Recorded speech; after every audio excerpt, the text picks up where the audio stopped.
The empty penthouse. Gabriel Mercer stood at the floor-to-ceiling windows of his Manhattan penthouse, watching the city lights flicker like distant stars. At 42, he had built Mercer Technologies from a startup into a global empire worth billions. But the vast apartment behind him felt hollow, haunted by laughter that had long since faded. "Mr. Mercer?" His assistant Julian appeared in the doorway. "The new nanny is here," Gabriel sighed, turning reluctantly from the view. "How long do you think this one will last? A week, too?" "She's different from the others," Julian replied carefully. "Different. That's what they always said." In the 18 months since Vivian's death, 13 nannies had cycled through their home. Some were intimidated by his wealth. Others saw his daughter as merely a step toward securing a portion of it. None had managed to reach Penny. Penny, his 8-year-old daughter, hadn't spoken a word since the accident. The therapists called it selective mutism, a response to trauma. Gabriel called it heartbreak. The woman who entered his study wasn't what he expected. No designer outfit or carefully calculated smile. Delilah Winters wore simple black slacks and a blue cardigan, her chestnut hair pulled back in a practical bun. Mid-30s, he guessed, with intelligent eyes that assessed the room rather than its expensive furnishings. "Mr. Mercer," she said, extending her hand. Her grip was firm, confident. "Thank you for meeting with me." "Your resume is unusual, Ms. Winters," Gabriel said, gesturing to a chair. "Former literature professor at Columbia. Published author. Why apply to be a nanny?" Something flickered across her face, a shadow quickly masked. "Life takes unexpected turns. I needed a change. Most people seeking change don't choose to care for a child who refuses to speak." Delilah didn't flinch. "I read about your daughter. Sometimes the stories we can't tell aloud are the ones most deserving of a listener." Gabriel's eyes narrowed. "You researched us." "I prepare for important meetings," she replied simply. "And what else did your research reveal?" "That you've lost someone irreplaceable. That your daughter needs stability. That you're protective and suspicious with good reason."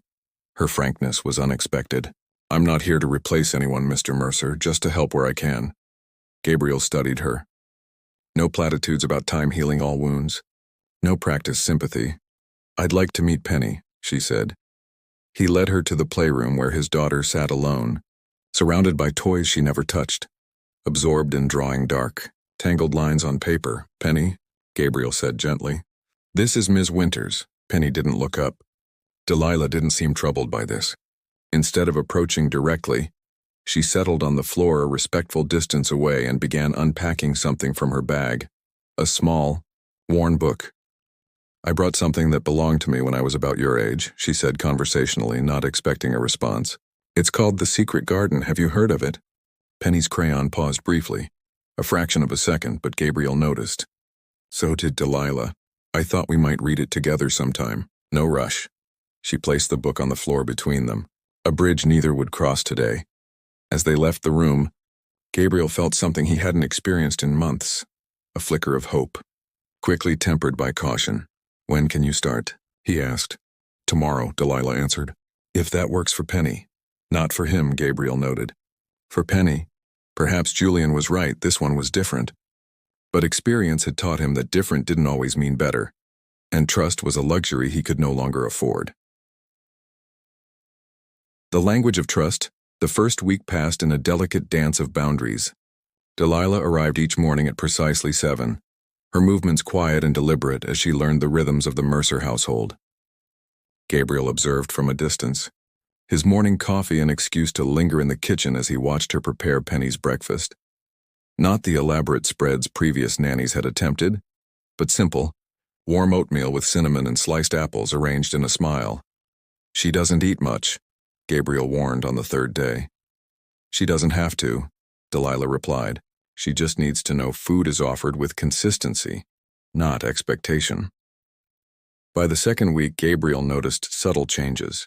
Penny's drawings, once chaotic scribbles of black and gray, now occasionally featured flecks of blue or green.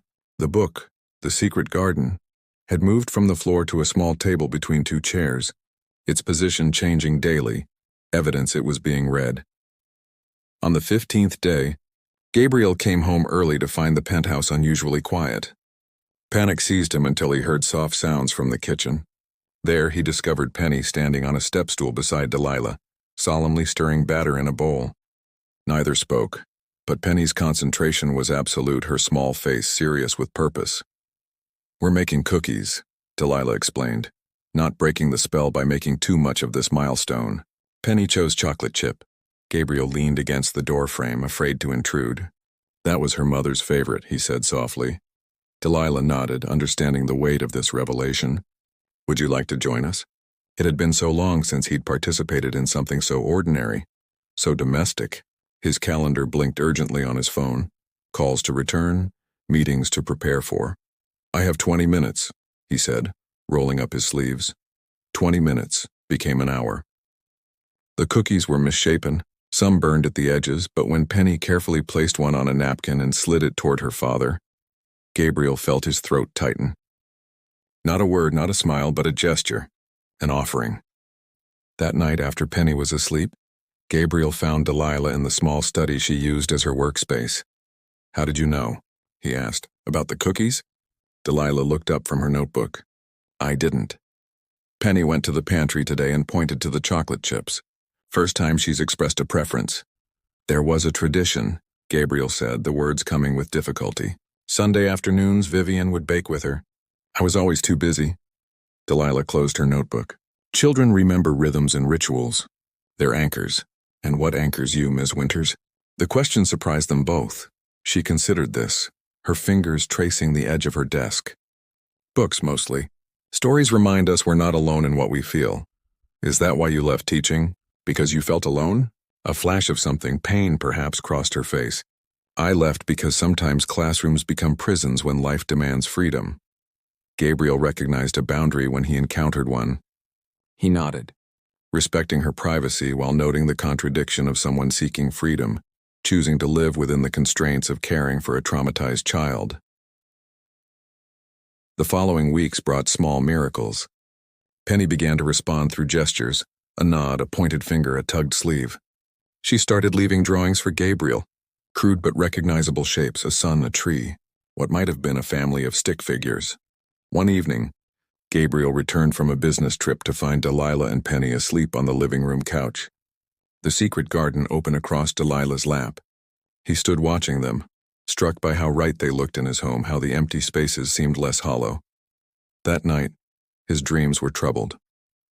In them, Vivian stood at the edge of their garden, smiling sadly. "Let her in," she seemed to say, though her lips didn't move. "It's time." Gabriel woke with tears on his face and a decision forming. The walls he'd built around himself and Penny were safe but suffocating. Delilah Winters had somehow found tiny cracks and was letting in light, air, possibility. The question was whether he could trust this fragile new ecosystem they were creating, because Gabriel Mercer hadn't built his fortune by being naive. He knew that trust required verification, and that people revealed their true nature not through words but through choices when the stakes were high enough. It was time to test Delilah Winters. The ultimatum 3 months into Delilah's employment, the Mercer penthouse had undergone a subtle transformation. Fresh flowers appeared in vases where dust had gathered. Books migrated from shelves to coffee tables, their spines cracked from use. Most notably, Penny had begun to inhabit spaces she'd previously avoided. The window seat overlooking Central Park, the kitchen island, even the piano bench, where she would press random keys while Delilah hummed along to the discordant melody. Gabriel found himself lingering at home more often, manufacturing reasons to work remotely. Market volatility, he'd tell his executive team. Better to monitor from here. In truth, he was monitoring something far more valuable than stock prices. One rainy Tuesday, he overheard Delilah in Penny's room, their routine bedtime reading underway, and the robin showed Mary the way to the garden door, Delilah read, her voice taking on different characters with subtle shifts, but the key had been buried for 10 years. "Do you think she'll find it, Penny?" Silence followed, as it always did. Then so soft Gabriel nearly missed it. "Yes." A single word, barely audible, rusty from disuse. Gabriel froze in the hallway, his heart hammering. He waited for Delilah's reaction. Exclamations of surprise, emotional coaxing for more words, the response any normal person would have. Instead, Delilah simply continued reading, as if Penny had been speaking all along. "I think so too," she said warmly. "Shall we find out tomorrow night?" That calculated restraint confirmed what Gabriel had begun to suspect. Delilah Winters was extraordinary, and potentially dangerous. People who could unlock what was locked away, who could repair what others had broken. They wielded tremendous power. In his world of corporate acquisitions and technological innovation, such people were either invaluable assets or existential threats. The question was, which was Delilah? The next morning, Gabriel arranged for Penny to spend the day with his sister Beatrice, a rare outing that his daughter accepted with only minor hesitation. When Delilah arrived, he invited her to his home office. "Please, sit." He gestured to a chair across from his desk, establishing the formality of their conversation. Delilah complied, her expression curious but composed. "Is everything all right with Penny?" "She spoke last night," Gabriel said, watching her closely. "You didn't mention it." A small smile touched Delilah's lips. "It wasn't my milestone to report. Most people would have celebrated such a breakthrough, sought recognition for it. I'm not most people, Mr. Mercer." "No," he agreed, "you're not. Which is why we need to address your future here." He opened a drawer and removed a folder, sliding it across the polished surface of his desk. "Inside, you'll find documentation for a wire transfer of $5 million to an account of your choosing. Tax-free. No questions asked." Delilah didn't reach for the folder. "In exchange for what?" "Your immediate resignation. A comprehensive non-disclosure agreement. No further contact with my daughter." The silence that followed was absolute, broken only by the distant sound of rain against windows. Delilah's face remained remarkably still, though something flickered behind her eyes. Not shock or greed, but something more complex. "May I ask why?" Her voice was steady. "Professional curiosity," Gabriel responded, leaning back in his chair. "I find that everyone has a price, Ms. Winters. I simply want to know yours. And if I accept, then I'll know exactly who you are. And if I refuse?" Gabriel studied her. "Then I'll still learn something valuable." Delilah finally reached for the folder, opening it slowly. She examined the documents inside with meticulous attention, as if reading contract terms rather than confronting a life-altering sum. "You're afraid," she said finally, closing the folder. "Not of me, but of what I represent." "Which is?" "The possibility that Penny might heal. That you might too." She placed the folder back on his desk, sliding it toward him. "The problem with healing, Mr. Mercer, is that it requires vulnerability. Opening doors that have been locked for safety." She stood, smoothing her skirt with steady hands. "No amount of money could replace the bond I have with Penny. I'm not here for wealth, I'm here because I care. And I think perhaps so do you." The simplicity of her rejection staggered him. Gabriel had built his life around transactions, calculations of value and risk. People sold their time, their ideas, their loyalty. Everything had a market rate, except apparently. "Delilah Winters, you understand I needed to know," he said, his voice rougher than intended. "Yes, trust is expensive when you've paid for its absence before." She moved toward the door, then paused. "For what it's worth, I would have done the same in your position." After she left, Gabriel remained at his desk, the untouched folder before him like evidence from a trial where he had somehow become both prosecutor and defendant. Outside, the rain had stopped, sunlight breaking through clouds to cast long shadows across the room. For the first time in 18 months, Gabriel Mercer confronted the possibility that the walls he'd built to keep pain out were actually keeping it in. The broken walls. The day after the ultimatum marked a subtle shift in the Mercer household. No words were exchanged about the folder or its contents, but the air between Gabriel and Delilah carried a new current, recognition perhaps, that they had crossed an invisible threshold together. Penny's progress accelerated. Single words became short phrases, whispered initially to Delilah alone, then cautiously extended to her father. The first time she asked Gabriel, "Can we read now?" his composure nearly shattered. They established new routines. Sunday baking. Bedtime stories read in 3 voices instead of 1. Weekend picnics in the park regardless of weather.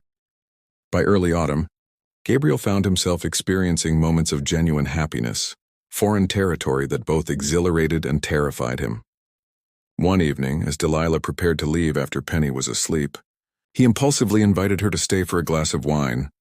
"I should get home," she hesitated, but her reluctance seemed perfunctory. "1 glass," he insisted.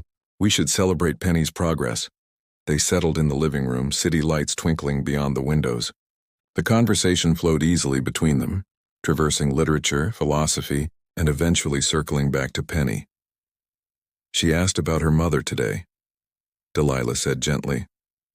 Gabriel's hand tightened around his glass. What did you tell her? That some questions deserve answers from the people who loved someone most. She met his eyes. She's ready to hear about Vivian. From you. I'm not sure I'm ready to speak about her. Grief doesn't wait for readiness, Gabriel. It demands acknowledgement. It was the first time she'd used his first name. The intimacy of it hung between them, significant and fragile. What do you know about grief, Delilah? He asked, not unkindly. She was quiet for a long moment. I had a daughter, she finally said, each word carefully measured. Florence. She was 4 when I lost her. The revelation stunned him. I didn't know. It's not in my resume. Her smile was sad but steady.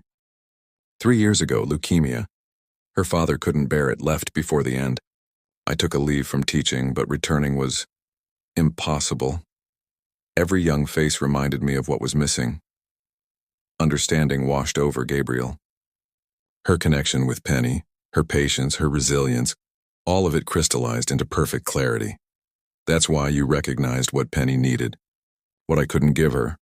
Grief recognizes grief, Delilah said simply. But children also need joy, Gabriel. So do parents. Something shifted between them, a gravitational pull neither had acknowledged until that moment. When their fingers touched as she handed him her empty glass, the contact lingered. Their good night carried new weight, possibilities unspoken but palpable. The following morning, Gabriel's phone vibrated during a board meeting. A text from an unknown number contained only a link to an obscure financial blog. The headline froze his blood. Mercer Technologies CEO's new nanny. Grieving mother or calculated opportunist. The article was vicious, insinuating Delilah had manufactured her background to infiltrate a billionaire's household, questioning whether she'd ever had a child at all, suggesting ulterior motives for her position with the Mercers. Worst of all, it contained private details only someone inside Gabriel's company could have known. He immediately recognized the architect of this attack, Richard Holloway, his chief rival in the tech space whose attempted hostile takeover Gabriel had thwarted months earlier. Somehow Holloway had discovered Delilah's presence and identified her as a vulnerability. Gabriel canceled his remaining meetings and rushed home to find Delilah white-faced in the kitchen, her phone buzzing incessantly with notifications. They're calling Florence a fabrication, she said, her voice hollow, saying I'm some kind of... She couldn't finish. I know who's behind this, Gabriel assured her. We'll issue a statement, threaten legal action. There's more, Delilah interrupted, sliding her phone toward him. They found my brother. The second article detailed how Delilah's brother, Thomas Winters, was serving a 10-year sentence for financial fraud, a fact she had omitted from her background check. The implication was clear. Criminal tendencies ran in the family. The reporter had even obtained prison visitation logs showing Delilah's monthly visits. I didn't disclose it because it has nothing to do with me, she said, her composure slipping. Thomas made mistakes, but he's still my brother. I wasn't going to abandon him. Gabriel's mind raced through calculations. Public relations damage, potential impact on stock prices, whispers in boardrooms about his judgment. Protecting his company meant swift, decisive action to distance himself from controversy. But as he watched Delilah struggle to maintain dignity in the face of this calculated humiliation, Gabriel recognized the real calculation being made. Was his reputation worth sacrificing someone who had saved his daughter, and perhaps him as well? Julian appeared in the doorway, his expression grave. Sir, the PR team needs direction. The board is calling an emergency meeting, and Ms. Holloway from the Times is requesting a statement about Ms. Winters. Gabriel looked between Julian and Delilah, suddenly aware he stood at a crossroads. The walls he had built to protect his empire now threatened to crush what made it worth having. Tell them I'll call back, he said, his decision crystallizing. I need to speak with my daughter first. Because ultimately this wasn't just his choice to make. There were 3 people in this unexpected family they had formed. And for the first time since Vivian's death, Gabriel was determined that fear would not dictate what they might become. The priceless gift Gabriel found Penny in her bedroom, clutching her worn copy of The Secret Garden to her chest. At 8 years old, she was too young to understand the intricacies of corporate sabotage or media manipulation, but children possessed an uncanny ability to sense when their worlds were threatened. "Is Delilah leaving?" Penny asked, her voice small but clear, a voice that had returned because of the woman now sitting pale-faced in their kitchen. Gabriel sat beside her on the bed. "That depends on us," he said carefully. "Some people are saying unkind things about her. Why? Because they want to hurt me, and they know that hurting her would do that." Penny considered this with solemn concentration. "Like when Tommy Barnes pushed me on the playground because his dad and you had a fight?" Gabriel blinked, surprised by her insight. "Something like that, yes. But you told me we don't run away when people are mean. We stand up." Her eyes, so like Vivian's, held him accountable to his own teachings. "You're right," he acknowledged. "Standing up is what brave people do." "Delilah is brave," Penny declared. "She told me about Florence. She said Florence is a star now, watching over us. She said Mom is a star too." Gabriel's throat tightened. "What else did she tell you?" "That some people have stars and some people still have their people here. But both kinds are lucky." Penny's small hand found his. "We have each other. And we have Delilah. That makes us the luckiest." In that moment, Gabriel Mercer, who had negotiated billion-dollar deals and outmaneuvered the shrewdest competitors, found himself humbled by the wisdom of his child. The path forward crystallized with perfect clarity. Downstairs, he found Delilah gathering her belongings, her movements mechanical, dignified even in retreat. "You don't need to leave," he said from the doorway. She paused, not turning to face him. "Gabriel, we both know this ends one way.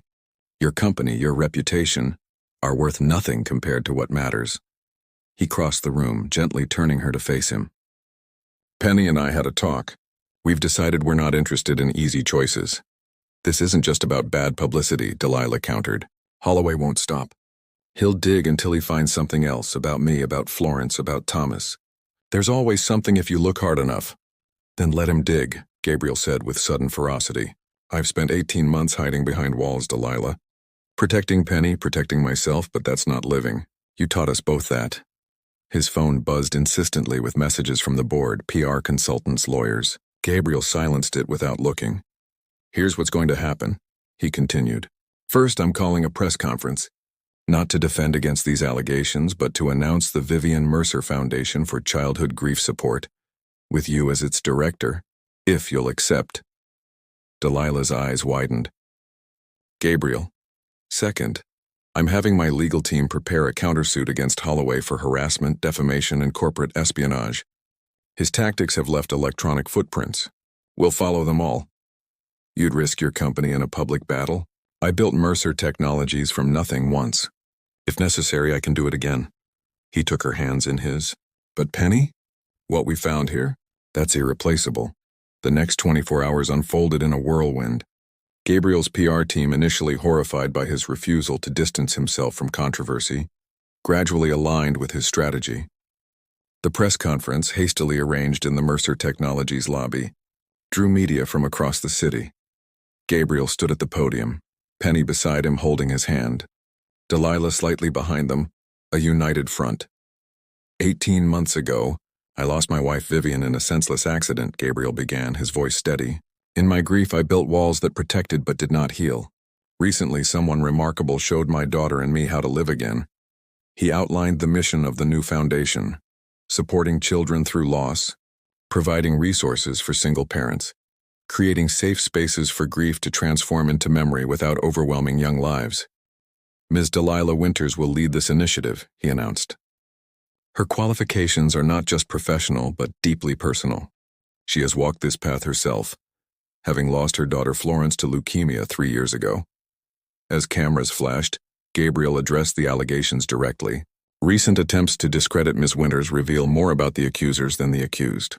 Yes, her brother made mistakes for which he's serving time. Family loyalty in difficult circumstances demonstrates character, not criminality. The following weeks brought expected turbulence. Mercer Technologies stock fluctuated wildly before stabilizing. 2 board members resigned in protest. Gabriel replaced them with advocates for corporate social responsibility. Holloway, faced with impending legal action and public backlash, issued a tepid apology before retreating from the spotlight. Through it all, life in the penthouse adjusted to a new normal. Penny returned to school part-time, her voice growing stronger each day. Delilah divided her time between foundation planning and their home, the lines between professional and personal blurring organically. On a crisp December evening, 6 months after Delilah had first walked through their door, Gabriel found her on the penthouse terrace, watching snow dust the city in silver. "Penny's asleep," he said, joining her at the railing. "She wants you to finish A Little Princess tomorrow." "Of course," Delilah smiled, "though I think she's more interested in the happy ending than the journey." "Aren't we all?" Gabriel handed her a small box, simply wrapped. "This is for you." Inside lay a delicate silver key on a chain. Delilah looked at him questioningly. "In the secret garden, the key unlocked a forgotten world," he explained. "This is the key to our home, not as an employee, but as family, whatever form that takes, however long it needs to develop. No pressure, no expectations, just possibility." Delilah closed her fingers around the key, years of grief and hope converging in the gesture. "I never expected to find a second chance at family." "Neither did I," Gabriel admitted. "That day in my office, when I offered you the money, I wasn't just testing your loyalty to Penny. I was testing whether anyone could see beyond Gabriel Mercer." "Billionaire." "I never saw the billionaire," Delilah said softly. "I only saw a father trying to protect his daughter." As snowflakes danced around them, Gabriel's hand found hers, the key pressed between their palms like a promise. He thought of all the wealth he had accumulated, the properties, investments, technologies that had defined his worth to the world. None of it compared to what he'd found in the quiet courage of the woman beside him, or in the sound of his daughter's laughter returning to fill the spaces between walls that no longer seemed necessary. In a world that constantly demanded more success, more power, more protection, Gabriel Mercer had discovered the priceless gift of enough. A child healing, a heart opening, a future unfolding not in spite of past losses but alongside them, carrying their lessons forward into something new. "Come inside," he said, gently tugging Delilah's hand. "It's where we belong." Together they turned from the glittering city toward the warmth of home, leaving footprints in the snow that would vanish by morning. Temporary markers of a path that once found need never be lost again.